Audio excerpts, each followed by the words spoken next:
14 de dezembro de 2020. Um eclipse solar total atravessa parte da América do Sul. Na verdade, o meu plano era poder acompanhar esse eclipse ao vivo lá na Argentina, já que não pude ver esse aí de 2019. Mas a gente sabe que 2020 foi um ano um tanto quanto complicado. Muitos planos tiveram que ser adiados ou cancelados. Teria sido o eclipse de 2019 um mau presságio sobre o que estava por vir? Chegada do novo coronavírus aqui no Brasil. O coronavírus se espalhe o coronavírus. Como a gente não viu aqui já se passaram meses, um coronavírus pelo vírus. Chegou aqui já se passaram meses, um coronavírus pelo vírus.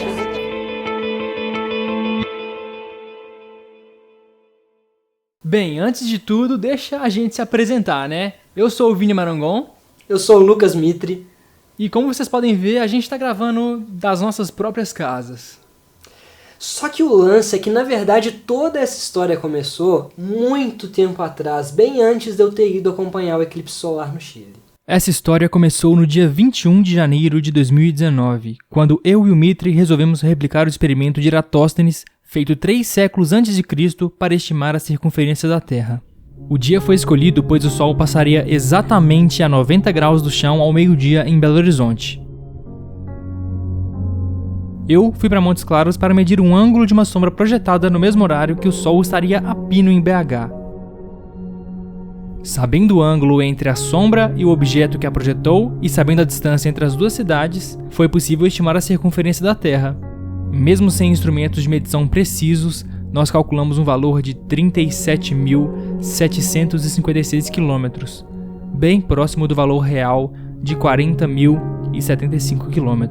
O nosso foco aqui não é exatamente o experimento de Eratóstenes, mas nessa nossa empreitada rolaram duas coisas que fugiram completamente de qualquer roteiro. Primeiro, que rolou um eclipse total da Lua na madrugada do dia em que fizemos a medida da sombra em Montes Claros. Pois é, galera, eu tô falando baixo aqui agora porque é madrugada, são 2h30 mais ou menos. E o eclipse tá rolando aqui. A gente consegue ver bem legal a curvatura da sombra que a Terra faz na Lua. E segundo, que os professores do Instituto Federal de Montes Claros, onde eu realizei a medida, me contaram de local próximo da cidade que havia um memorial sobre o eclipse solar total de 1947. Ó, vai ficar à esquerda. À esquerda para Diamantina, 18 km. Isso para o extremo, para Bocaiúva. Chegou no Bocaiúva, depois de Bocaiúva tem aquele trevo. Tem uma rotatóriazinha, na verdade. Uma rotatóriazinha só. Certo. Por quê? Você segue reto para BH e aqui à esquerda, Olhos d'Água, Diamantina. Saindo de Montes Claros, passei por Bocaiúva e então peguei a estrada para o distrito de Extrema. Em 600 metros, seu destino estará à esquerda. Né? Tá aberto. Legal. O memorial do eclipse de 1947 ficava numa escola desativada nesse pequeno distrito. O local era cuidado por um grupo de moradores e associados da região que me receberam após os cachorros alertarem para a nossa chegada. Olha os cachorros. Ei, cachorro! Tinha muita casa de aranha e precisa estar limpando, sabe? Essa escola é abandonada, sabe? Lá no memorial, a Evandra nos entregou um texto que conta sobre a expedição científica para o interior de Minas Gerais só para ver o eclipse. A Força Aérea dos Estados Unidos, em conjunto com outras instituições científicas, montou um acampamento no local.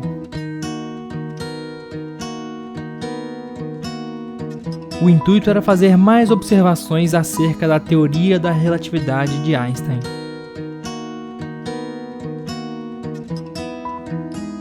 De todas as fotos que vimos lá, uma em especial me chamou a atenção. Nela, um aviso que, pela minha pesquisa, é russo.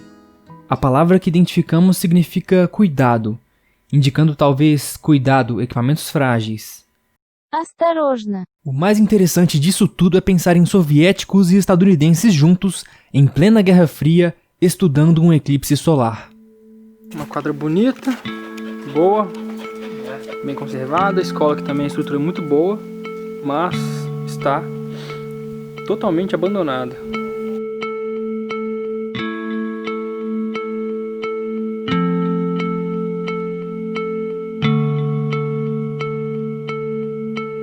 Bem triste que uma escola assim, com uma estrutura legal, que é um memorial de um evento importante para o Brasil, esteja nesse estado.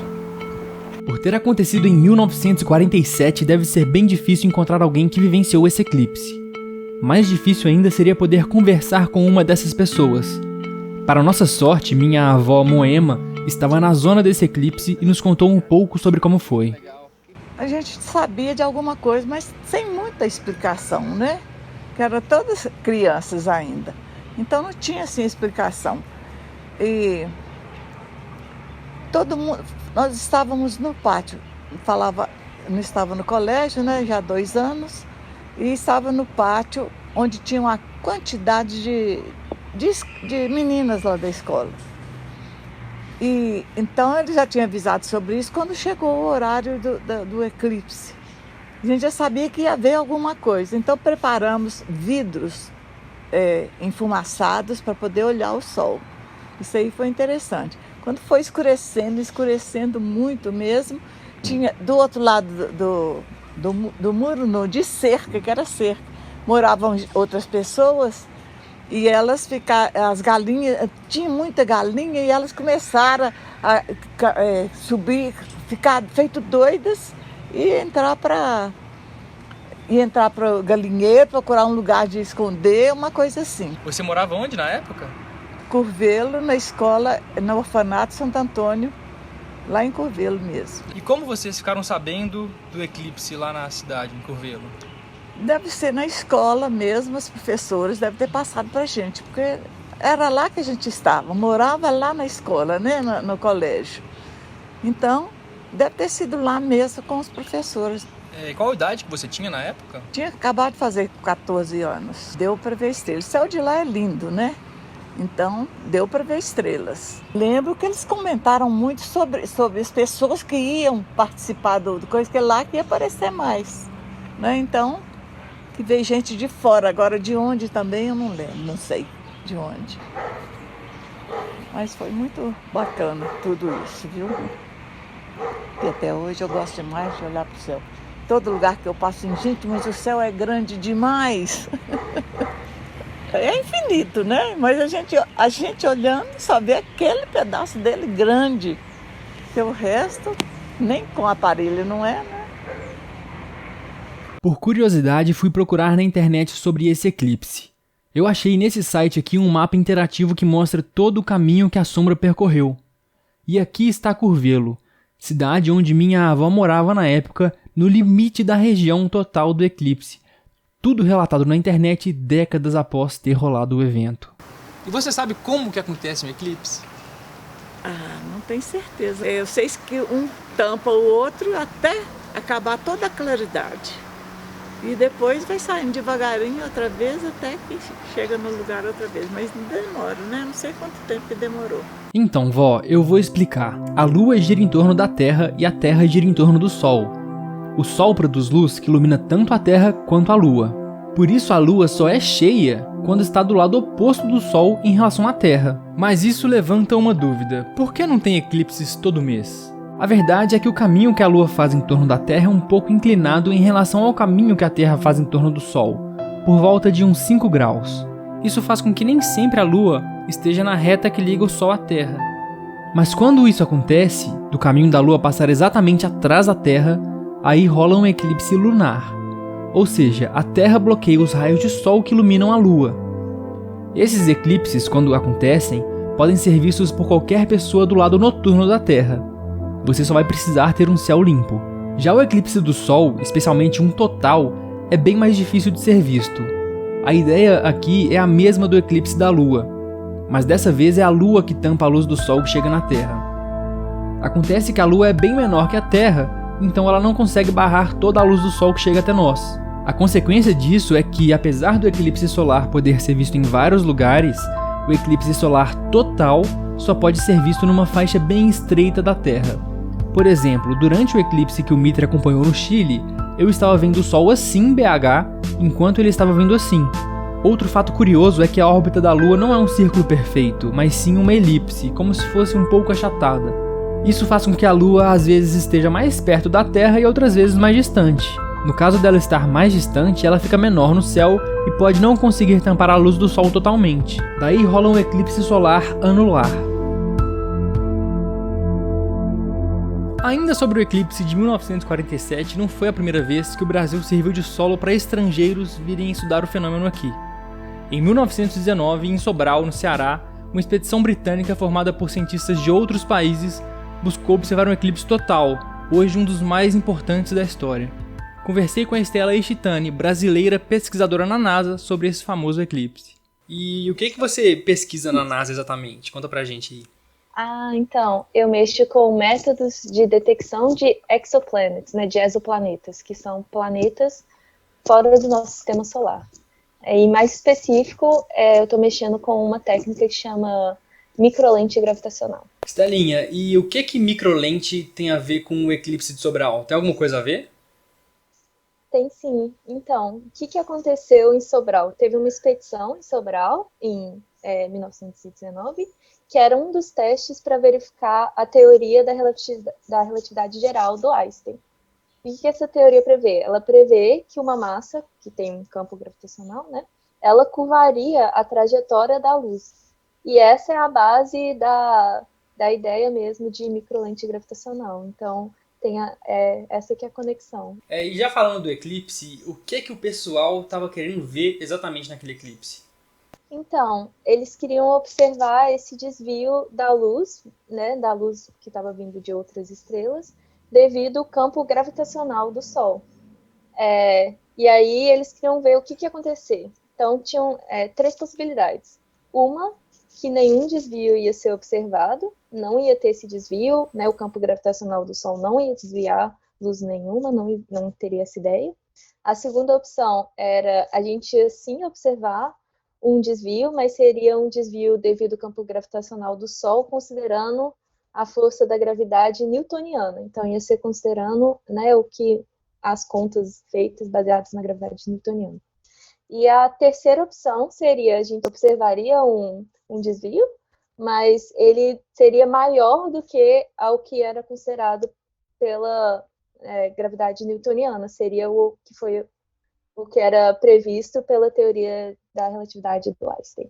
Então foi o eclipse que provou a teoria da relatividade geral do Einstein, foi aqui no Brasil, é isso mesmo? É isso mesmo. A teoria da relatividade geral do Einstein propunha alguns testes, né, para ser comprovada, e um deles era observar o desvio da luz das estrelas durante um eclipse, e foi essa expedição aí no Brasil que fez o check, né, nessa lista de coisas que tinham que ser verificadas. Então, a contribuição com o Brasil está aí.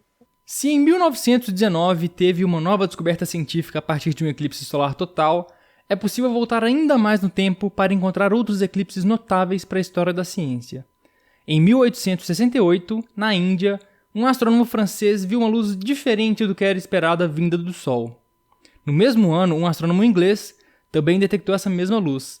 Ela era emitida por algum elemento químico até então desconhecido aqui na Terra. Quem pode nos falar mais sobre isso é o professor e pesquisador no FMG, Gustavo Guerreiro. Então, é possível detectar todos os elementos que existem no Sol através da espectroscopia. E isso tem sido feito desde há muito tempo, só que no final do século XIX já se faziam espectros de elementos aqui na Terra e não se conhecia o hélio. Aí alguns astrônomos, em especial um francês, o Janssen, eles fizeram observações de prominências solares. E essas prominências são muito difíceis de observar porque elas são muito pequenas, aparecem bem próximo da superfície, e como o Sol é tão brilhante, normalmente não é possível de se observar. Aí quando chega o momento do eclipse, a Lua cobre completamente o Sol, a parte mais intensa do Sol, e as prominências ficam evidentes. Fizeram uma espectroscopia das prominências solares e encontraram umas linhas espectrais de um elemento que não era conhecido aqui na Terra. Aí demorou algum tempo, né, até que outras pessoas fizeram umas amostras, encontraram umas amostras aqui na Terra e encontraram o mesmo elemento. Aí fizeram a comparação e determinaram um novo elemento, e esse é o elemento hélio, que de fato é o que dá nome ao Sol, né, hélios. Mas e hoje em dia? Será que ainda é possível estudar o Sol e suas influências aqui na Terra? A gente consegue ter uma intuição, olhando a imagem de eclipse, de como está a atividade solar a partir da coroa solar e como é que a atividade solar realmente influencia ou não na aquecimento global? Certo. Bom, vou responder primeiro só a segunda pergunta. Quando você enxerga um eclipse, você enxerga a coroa, e na coroa está bem clara, aparecem bem claras essas linhas de campo magnético. E essas linhas de campo magnético obviamente mudam de máximo de atividade solar para mínimo de atividade solar, certo? Isso é um ciclo de 11 anos. Agora, durante esse ciclo, a variação do fluxo luminoso que chega na Terra e que de fato determina o clima aqui na Terra, a variação é muito pouquinha, cara. Ela quase não muda, é menos de 1% de variação da luminosidade entre máximo e mínimo de atividade. Mas tem alguns períodos do Sol nos quais o Sol fica bem dormente, assim, o magnetismo do Sol fica bem baixo. E aí, se você observasse a coroa durante esse período, você não enxergaria manchas e você enxergaria uma coroa com linhas de campo assim super esticadas, que são características do mínimo de atividade, né? E aconteceu no século XIX, no século XVIII, o mínimo chamado mínimo de Maunder, de mínimo de atividade magnética solar, no qual quase nenhuma mancha foi observada na superfície do Sol. Coincidentemente, na mesma época, aconteceu na Europa, sobretudo na parte norte da Europa, uma mini-era glacial, conhecida como a Pequena Idade do Gelo. A partir daí existe a argumentação de que o Sol influencia diretamente a temperatura na Terra, né? E pode ser que a longo prazo exista, mas isso não está nem um pouco relacionado com as curvas de aumento da temperatura que a gente vê hoje em dia, né? Essas curvas de temperatura, o aumento da temperatura é muito rápido. Em coisa de 80 anos a temperatura aumentou um bom tanto, né? Alguns graus. E isso nos mostra que não é um fenômeno devido ao Sol, mas coincide com o aumento do gás carbônico e com as emissões humanas, né? Então é uma evidência clara de que a influência humana está modificando o clima mais do que o Sol.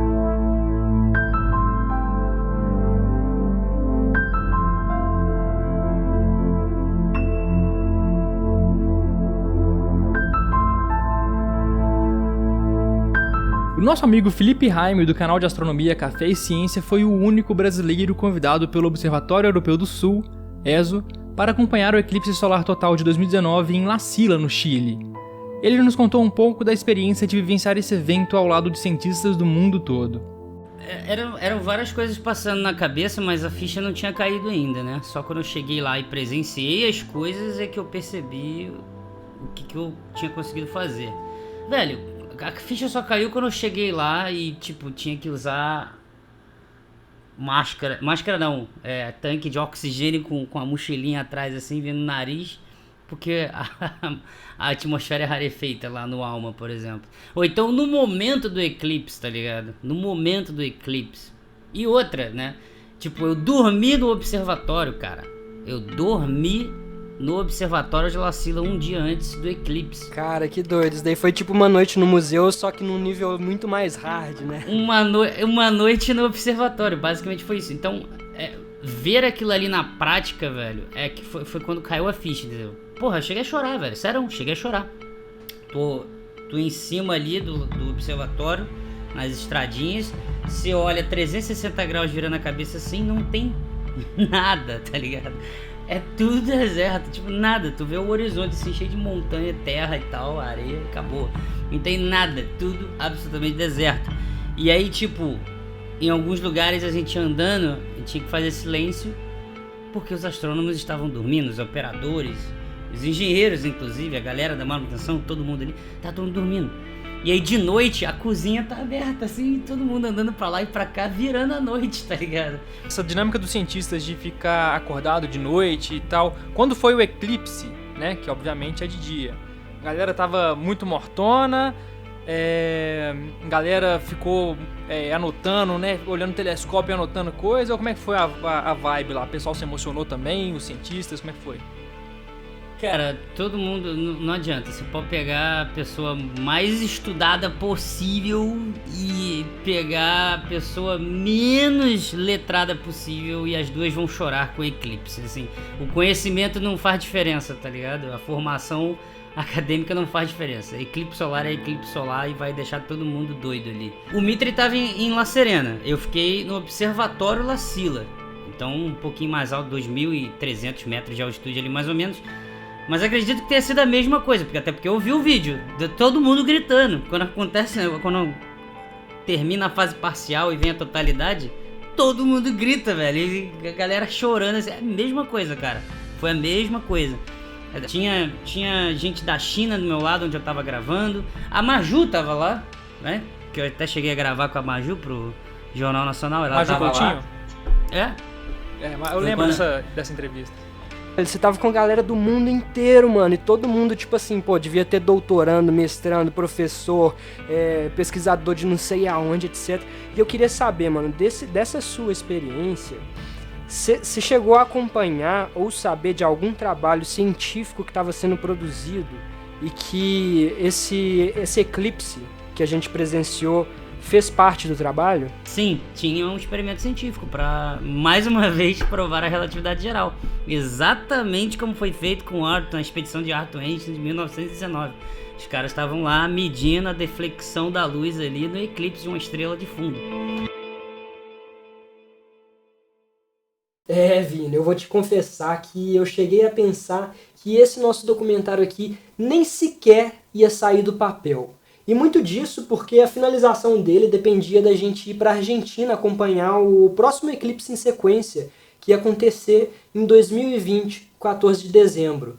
Só que aí, de repente, em 2020, explode todo esse lance de pandemia, né, cara? Pois é, mano, por um acaso eu não pude estar com você lá no eclipse de 2019 e hoje a gente está ainda mais separado do que naquela época por causa do distanciamento social. Mas você parou pra pensar que esse vídeo só foi possível graças ao apoio e esforço de muita gente? Velho, realmente tem muita gente envolvida nesse trabalho, né? E eu confesso também, mano, que ver esse nosso trabalho saindo do papel aqui agora, assim, tá me dando um calorzinho no coração muito semelhante ao calor no coração que eu senti quando eu tava na praia em La Serena acompanhando a transição da lua na frente do sol, cara. E o eclipse por si só, que é um evento muito grandioso, já é uma coisa emocionante, sabe? Só que estar ali na praia, compartilhando esse momento e compartilhando essa emoção com muita gente, parece que dá uma escalada em tudo, sabe? Dá uma potencializada em tudo. E eu acho que é um pouco daquela história de que a felicidade ela só é plena quando é compartilhada, sabe? Pois é, mano, muito doido isso. E é um evento tão grandioso que atrai a curiosidade de tanta gente que é capaz de ter feito estadunidenses e soviéticos se juntarem em plena Guerra Fria para estudar esse fenômeno. Cara, e por mais que esse eclipse de 2019 tenha representado para algumas pessoas uma espécie de mau presságio de tudo isso que estava por vir, a real é que a gente nunca conseguiu estabelecer uma relação causal de eclipses com acontecimentos ruins. E a gente, enquanto humanidade, já passou por muitos eclipses e muitos estudos já foram feitos em cima desses fenômenos e, de fato, a gente não tem nenhuma relação de causa estabelecida entre eclipses solares e acontecimentos ruins, mau presságios, coisas do tipo. E ainda digo mais, cara, todos os esforços de cientistas do mundo inteiro para ver um eclipse independente da ideologia agora estão voltados para que a gente possa assistir novamente um eclipse juntinho, sem ter medo de estar coladinho no outro. Só com os esforços coletivos que poderemos superar a pandemia do novo coronavírus. E quem sabe esse novo eclipse de 14 de dezembro de 2020 vai marcar o início de um novo momento para o mundo, onde teremos superado tudo isso. Logo poderemos abraçar nossos familiares e amigos novamente. Todo o esforço coletivo para desenvolver vacinas e evitar a disseminação do vírus vai ter valido a pena. Que fique claro, esse é um vídeo para a importância do coletivo. Se cuidem. Logo vamos poder nos ver olho no olho. E o sol há de brilhar mais uma vez.